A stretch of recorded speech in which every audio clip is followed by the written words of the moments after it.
அதாவது ஒரு லேட்டஸ்ட் ஸ்பீச்சில் தான் எலெக்ஷன் டைமில் தான் நினைக்கிறேன். அப்போ வந்து விஜய் வந்து ஒரு டயலாக் ஒன்று அடிச்சாப்ல. கூடி சீக்கிரம் வந்து ஸ்டாலின் வந்து பாருங்கள் போய் மோடிஜி காலில் வந்து விழுக தான் போகிறாரு, இது நம்ம பார்க்க தான் போகிறோம், நடக்க தான் போகுது அப்படி சொல்லி பயங்கரமான ஓப்பன் சேலஞ்ச் விட்டாப்ல.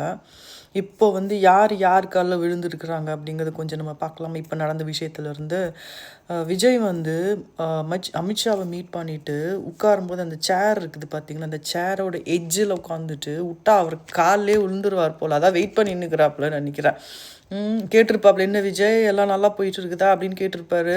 உடனே இவர் ஜி எல்லாம் சூப்பராக போயிட்டுருக்கு, சிறப்பாக போயிட்டுருக்கு, நீங்கள் தயவு கவலையே படாதீங்க, இந்த விஜயோட உடம்பு வாயு இதெல்லாம் உங்களோட சொத்து, நீங்கள் என்ன சொல்கிறீங்களோ அதுதான் கேட்கும், நீங்கள் என்ன சொல்கிறீங்களோ அதுதான் சொல்லும்.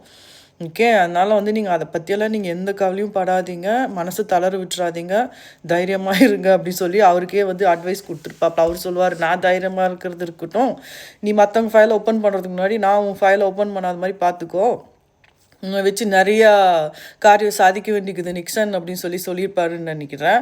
அவ்வளோதான். அவர் வந்து இல்லைஜி அப்படின்னு சொல்லிட்டு, அதாவது யாரோட வீட்டு நெய்யில் வந்து அல்வா கிண்டி அவருக்கு வந்து டிஃபன் பாக்ஸில் போட்டு கொடுத்தாருன்னு தெரில, அது அவர் தான் சொல்லணும். அடுத்தது வந்து அந்த சட்டமன்றத்தில் இருக்கிறவங்களோட மினிஸ்டர்ஸ் எல்லாம் வந்து சும்மா வந்து மிரட்டிட்டு உட்காந்துட்டு இருக்குது, எந்திரிச்சு நின்னோன்னா அவ்வளோதான் நாங்கள் அப்படிங்கிறது, கையை அப்படி மடித்து விட்றது, மைக்கை தட்டி விட்றது, ஏதாவது கொஷின் கேட்டால் அதுக்கு பதில் சொல்லாமல் அவங்கள ஃபிசிக்கலாக அட்டாக் பண்ணுறது, பர்சனலாக அட்டாக் பண்ணுறது, இதுதான் அவங்க வந்து பண்ணிகிட்ருக்குறாங்க. ஓகே, அதுக்கு மேலே நம்ம சிஎம், நான் ஃபைலை திறந்தேன்னா என் ஃபைலெல்லாம் எப்பயும் என் டேபிளுக்கு வந்துச்சு, அது பாட்டுக்கு வந்தது கிடையாது, போகிற போக்கில் வரல, அது நாங்கள் திறந்துடுவோம், திறங்க, யார் வேண்டாம் சொல்கிறது, யார் கையை பிடிச்சிட்டு இருக்கிறது, உங்களை திறந்து நீங்கள் வந்து கேஸ் போடுங்க சார், நீங்கள் வந்து இதெல்லாம் பண்ணிங்கன்னா நீங்கள் எலெக்ஷனுக்கு வேலையே செய்ய வேண்டாம், நீங்கள் தான் அடுத்தது நீங்கள் தான் இருக்க போகிறீங்க, நீங்கள் என்ன வந்து டிஎம்கேக்கு ஆப்பர்ச்சுனிட்டி க்ரியேட் பண்ணி கொடுக்குறது, நீங்கள் என்ன அவங்கள காப்பாற்ற ட்ரை பண்ணுறீங்களா? அதெல்லாம் அவங்க பார்த்துப்பாங்க, நீங்கள் என்ன வந்து எவ்வளோ பெரிய சிறையில் கொண்டு போய் வச்சாலும் அதை அவங்க டீல் பண்ணிப்பாங்க, அது அவங்களோட பிரச்சனை, அவங்க தப்பு பண்ணால் அவங்க அடிக்க போகிறாங்க. இது ஒரு பேசிக் விஷயம். இதுக்கு வேறு வந்து சின்ன புள்ளத்தனமாக பேசிகிட்டு இருக்கிறீங்க, எலெக்ஷனுக்காக நான் வெயிட் பண்ணுறேன், அவங்க ஜெயிச்சுட்டு போகட்டும்னு. நீங்கள் யார் சார் அதெல்லாம் டிசைட் பண்ணுறது?